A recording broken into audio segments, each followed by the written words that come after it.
आप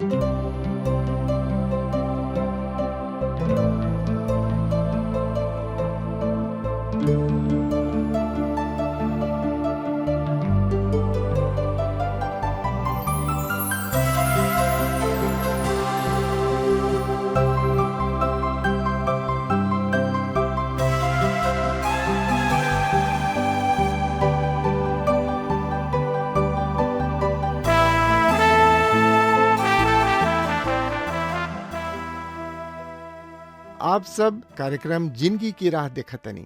ई एगो सोचल विचारल ढंग से बाइबल की पुस्तकन का अध्ययन हवे, जौना में बहुते सवालन का जवाब दिहल जाला, जैसे कि परमेश्वर के हमें, का परमेश्वर सचऊ हमार परवाह करेले, हमारी जिंदगी से परमेश्वर का इच्छा हवे। कृपा करके देखी सुनी, ताकि परमेश्वर आपकी जिंदगी का रास्ता देखावस। विस्तार से आगे बढ़े से पहले मन के तैयार करे बदे सुनी एगो आत्मिक सुंदर गीत।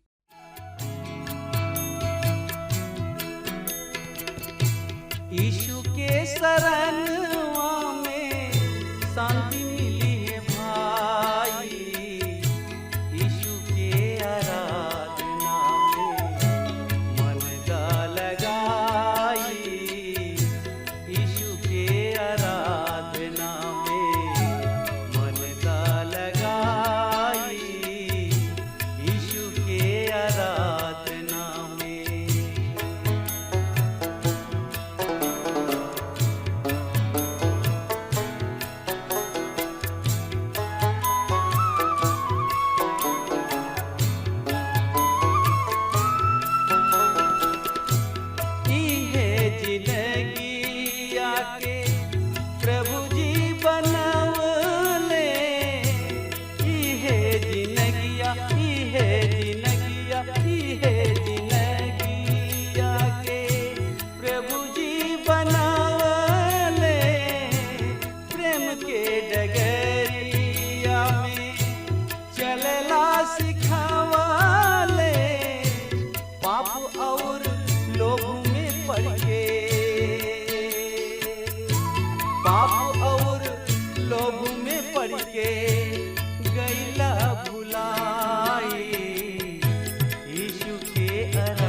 अंधविश्वास में फंस के परमेश्वर के छोड़ देला, अंधविश्वास में फंस के परमेश्वर के छोड़ देला।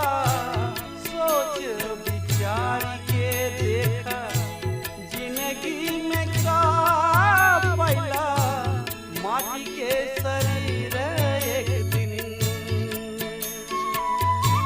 माटी के शरीर एक दिन माटी हो जाई, यीशु के आराधना में मन का लगाई, यीशु के आराधना में मन का लगाई, यीशु के आराधना में।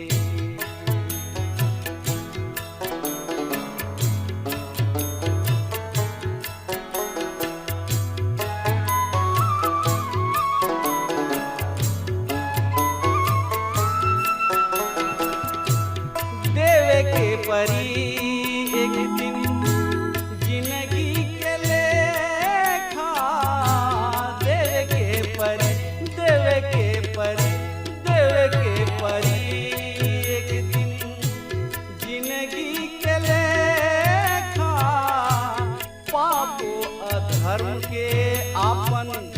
करमवा के देखा पापो अधर्म के आपन करमवा के देखा बाप पूत हित नाथ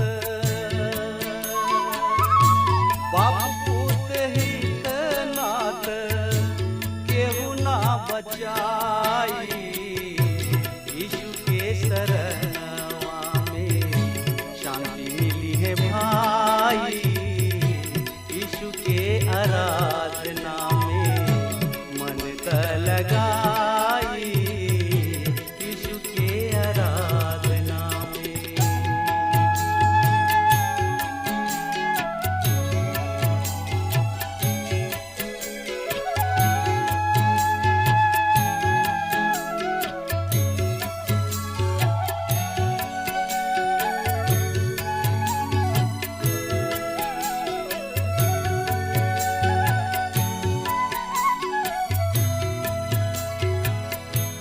परमेश्वर पिता ई दिहलन सुंदर मनुष्य तन परमेश्वर पिता ई दिहलन सुंदर मनुष्य तन दारू गांजा भांग खाई के बिगाड़ देहला सुधा मन दारू गांजा भांग खाई के बिगाड़ देहला सुधा मन आखिरी में जीने की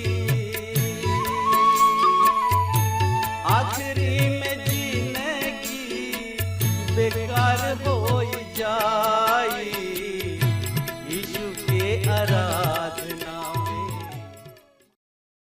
जैसे कि रउआ मालूम बा कि एह दिन में हमनी के पुराना नियम से मलाकी नबी की किताब के सिलसिलेवार रूप से अध्ययन कर रहल बानी जा और ई किताब पुराना नियम के आखिरी एक किताब ह और ई पुराना नियम कुल मिला के 39 किताब बा। हमनी के पिछला कार्यक्रम में दूसरा अध्याय के शुरू कैले रही जा और हमनी के मुख्य विषय रहे तलाक और हमनी के ओ अध्याय में भी देखले रही जा 16वां पद के थोड़ा सा झलक के जौन की एह तरी से बतावता। मलाकी नबी की किताब 2 अध्याय 16 पद। परमेश्वर कहताणे काहे कि हम तलाक से घृणा करीना। इसराइल के यहोवा परमेश्वर के इहे कथन ह और ऐसे भी जे अन्याय के कपड़ा ओढ़ेला सेनाओं के यहोवा परमेश्वर के इहे वचन ह और ऐसे तू अपना मन के चौकसी कर तू विश्वासघात मत कर। हमनी के विषय ह तलाक और परमेश्वर के वचन हमनी के बतावेला कि परमेश्वर तलाक से घृणा करलन। परमेश्वर विश्वासघात से बहुते नफरत करलन। ऐसे ऊ अपना लोगन से कहताने कि तोहनी लोग विश्वासघात मत कर। प्रभु यीशु मसीह एह विषय में महत्वपूर्ण शिक्षा दिले। ओ समय के लोग प्रभु यीशु मसीह से सवाल कइले कि तलाक दिहल उचित बा।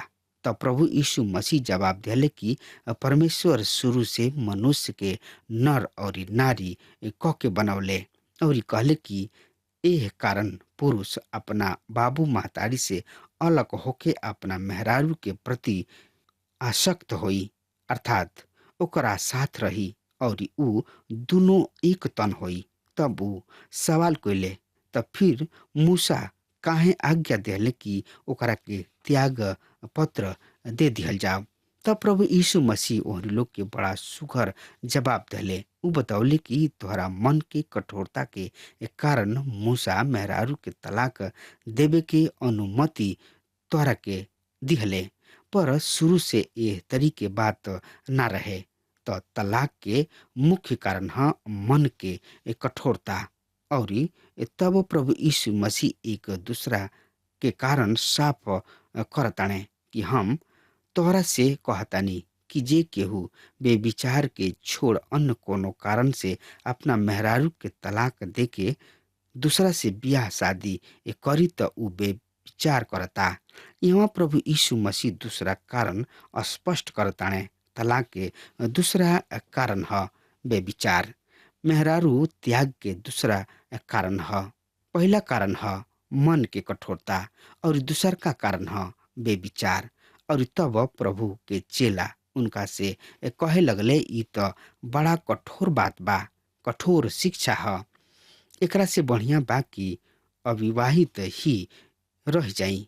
प्रभु यीशु मसीह ओकरा के बतौले कि हर केहू ए शिक्षा के ग्रहण नहीं कर सकत। हर केहू अविवाहित नहीं रह सकत, काहे कि कुछ नपुंसक हवे जौन की अपना महतारी के पेट से ही नपुंसक जन्मल बाणे, और कुछ ऐसन बाणे जौना के मनुष्य नपुंसक बना दिले, और कुछ नपुंसक ऐसन बाणे जौन की परमेश्वर के राज के खातिर अर्थात परमेश्वर के सेवा खातिर अपना आप के नपुंसक बना दिले। और ए तरी प्रभु यीशु मसीह बियाह के संबंध के तलाक के स्पष्ट करताणे। प्रेरित पौलुस बियाह के संबंध में भी बहुते कुछ कहले। उ बतौले कि परमेश्वर बेविचार से बचावे खातिर ये नियम बनौले कि प्रत्येक पुरुष के अपन मेहरारू दू और प्रत्येक स्त्री यानी कि मेहरारू के अपन मर्द के। फिर आगे प्रेरित पौलुस बताओ तणे यदि समय ना रखल जाओ और कामतुर होके एने ओने फिरल जाए तो ई बढ़िया नहीं खे, काहे कि बियाह कोइल कामतुर रहे से बढ़िया बा यानी कि उत्तम बा। फिर आगे प्रेरित पौलुस कहताने विवाहित सबके हम ना वरन प्रभु के आदेश बा कि मेहरारू अपना मर्द के ना त्यागे। और 15वां पद में प्रेरित पौलुस बताओ ताने कि यदि अविश्वासी अलग होला तो अलग होखे दा। ऐसा परिस्थिति में केहू भाई या बहन बंधन में नहीं खे। तो यहाँ पर प्रेरित पौलुस एगो अन्य कारण बतावताणे और औरत यानी कि मेहरारू त्याग के विश्वास या अविश्वास ई मेहरारू त्याग के रहे। तलाक के एक गो आधार हो सकता, पर उ आगे बतावताणे कि पर परमेश्वर हमनी के मेल मिलाप के खातिर बुलौले बाणे। प्रेरित पौलुस मेल मिलाप के ये काम के महत्वपूर्ण समझताणे और उ कहले कि परमेश्वर नैखन चाहत कि मर्द और मेहरारू आपस में एक दूसरा से संबंध विच्छेद करे। और जब प्रेरित पौलुस कहताणे कि परमेश्वर हमनी के मेल मिलाप अर्थात शांति के खातिर बुलौले बाणे, तो हमार विश्वास बा कि परमेश्वर कोनो भी औरत मर्द से नेखन चाहत कि उ नरक में रहस, अर्थात ओहनी लोग के संबंध परमेश्वर के साथ स्थापित हो जाओ। परमेश्वर के इहे इच्छा बा। परमेश्वर नेखन चाहत कि कोनो भी आदम नाश होके और नरक में जिंदगी एके बितावे। यदि उ देखताणे कि उ आपस में एक दूसरा के साथ नेखन रह सकत और कुत्ता बिल्ली के समान लड़त झगड़त रही हैं, तो हमरा विचार से उन्हें अलग हो जाए के चाहिए। पर दूसर ब्याह रचे खातिर ना, उनकर समस्या ब्याह उन्हें सबसे पहले आपस में ब्याह करे के ही ना चाहे के रहे। प्रेरित पौलुस साफ कहताणे कि असमान जुआ में मत जोता, एकरा से पहले कि मर्द और मेहरारू ब्याह में जाए उ ओह जुआ के देखिला कि उ जुआ समान बा कि नहीं खे, ताकि ओकरा पश्चात उन्हें तलाक के जरूरत ना पड़े। पवित्र वचन के अनुसार असमान जुआ में मत जोता। पुराना नियम में बतावल गइल बा कि तू गदहा और बैल के एक साथ मत जोता। परमेश्वर हमनी के शांति व मेल मिलाप के खातिर बुलौले बाणे और इससे घर में मुक्काबाजी के प्रतियोगिता के स्थान ना होके के चाहिए, जूडो कराटा के स्थान ना होके के चाहिए, ई गली गलौज और अपशब्द बोले के स्थान भी ना होके के चाहिए। हमरा बड़ा पीड़ा होला जब सुघर सुघर भवन में से मर्द मेहरारू के चीखे चिल्लाए के लड़ाई झगड़ा के शब्द सड़क पर सुनाई देला। मित्र, हमनी के घर प्रेम के स्थान है, वहाँ प्रेम होके के चाहिए, काहे कि परमेश्वर मर्द और मेहरारू के प्रेम संबंध में जोड़ ले बाणे। प्रेम धाम ई परमेश्वर के विचार है। मनुष्य के खातिर। और शुरू में परमेश्वर तलाक के विचार ना कैले रहन, पर मनुष्य के पाप के कारण परमेश्वर के तलाक के अनुमति दिहले। त रुआ कह सकतानी कि तलाक एगो पाप ह, काहे कि ई पाप आवे के पश्चात शुरू भइल। ई हत्या के समान जघन्य पाप ह, पर एगो हत्यारा भक्ति प्राप्त कर सकता, उनकर उद्धार हो सकता। प्रभु यीशु मसीह क्रूस के बराबर में एगो मरे वाला हत्यारा डाकू के बचौले। उ प्रभु यीशु मसीह पर विश्वास कैले और प्रभु यीशु मसीह ओ हत्यारा डाकू के बचा लिहले। प्रभु यीशु मसीह समस्त पाप के खातिर आपन जान के दे दिहले। उ मरे वाला चोर, हत्यारा और चोर दोनों रहे, पर प्रभु यीशु मसीह ओकर विश्वास ओकरा के नरक से बचा लिहलस।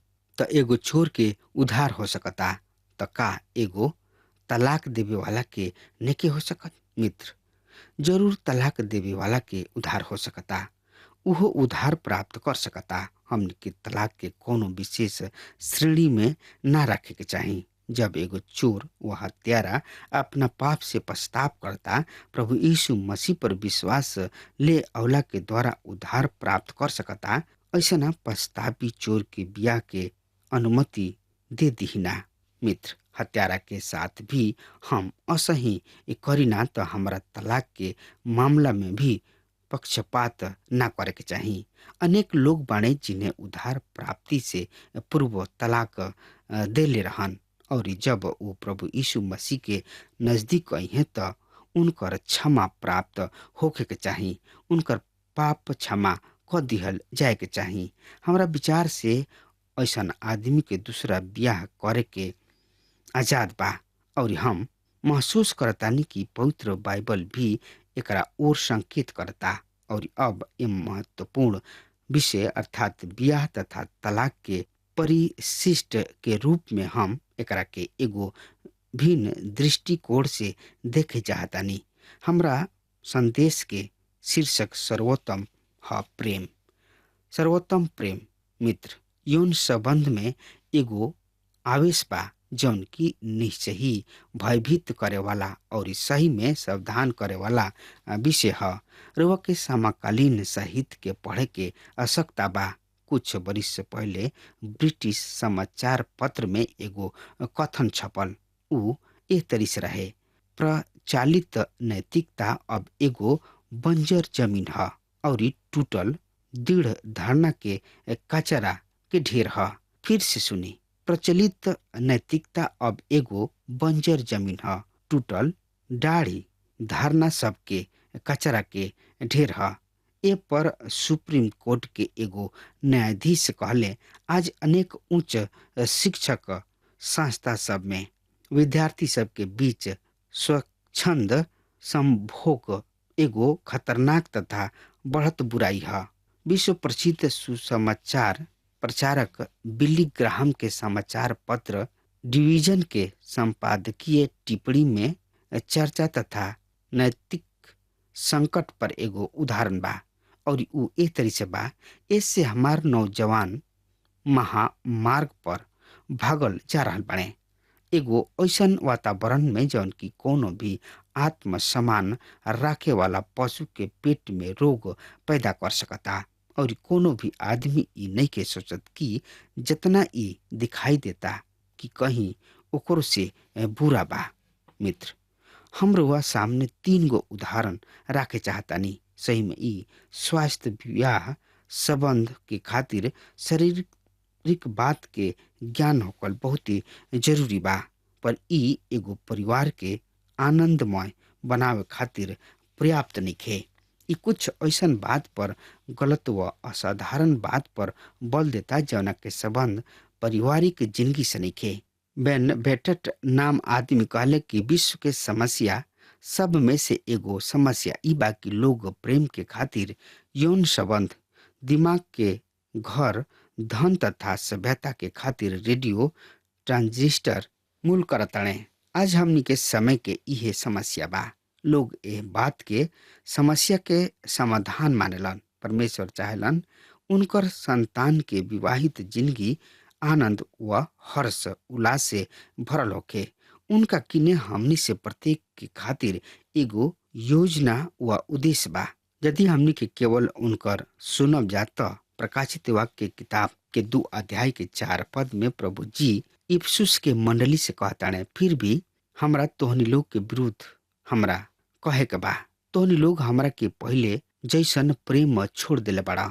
मित्र, यद्यपि इफिसुस के मंडली सबसे उत्तम मंडली रहे, प्रारंभिक कलीसिया के विश्वासी प्रभु यीशु मसीह से बहुते प्रेम करत रहले और ये प्रेमी सब के एगो विशाल समूह जना के संख्या लगभग 50 लाख हुई, उनका खातिर शहीद होके अपना प्रेम के प्रदर्शन कैले, अपना प्रेम पर मोहर लगा दिहले। हम प्रकाशित वाक्य किताब के 2 अध्याय के 4 पद के अनुवाद में कुछ परिवर्तन करे चाहतनी। शब्द पहला प्रेम के खातिर यूनानी भाषा में प्रोटान शब्द प्रयोग भइल बा।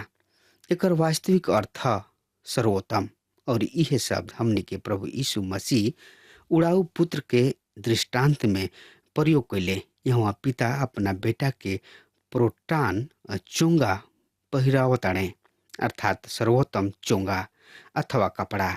इफिसुस के मंडली से प्रभु यीशु मसीह सर्वोत्तम प्रेम के चर्चा कर रहल बाणे और ये सर्वोत्तम मंडली में ठंडापन प्रवेश करत रहे। ई हमरा तोहनी लोग के विरुद्ध ई कहल बा कि तोहनी लोग पहला प्रेम छोड़ देले बढ़ जा।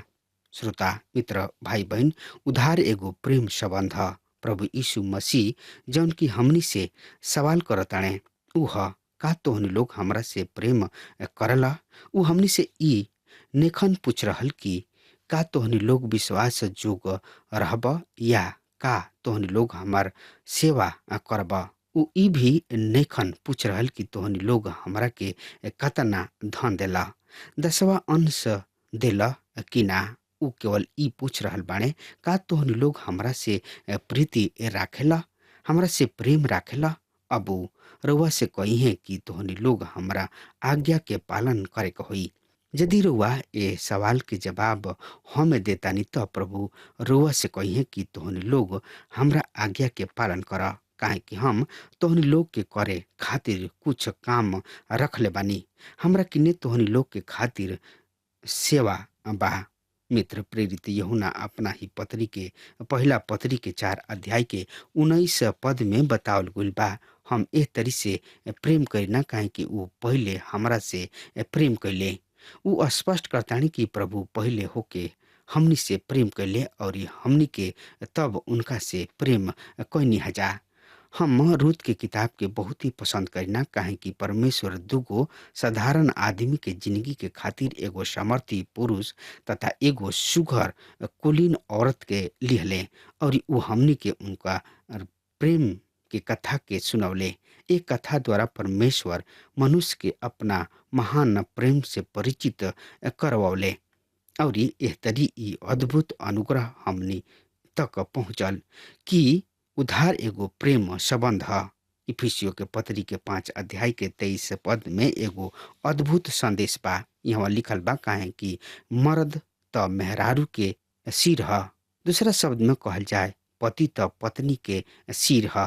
जौना तरी मसीह भी कलीसिया के सिर हवे, खुद देह के उद्धार करता हवे। रुआ यहाँ तुल्य रूपता देखी। मसीह यीशु और कलीसिया के संबंध यहाँ दर्शावल गइल बा। मसीही परिवार प्रभु यीशु मसीह और कलीसिया के फोटो ह।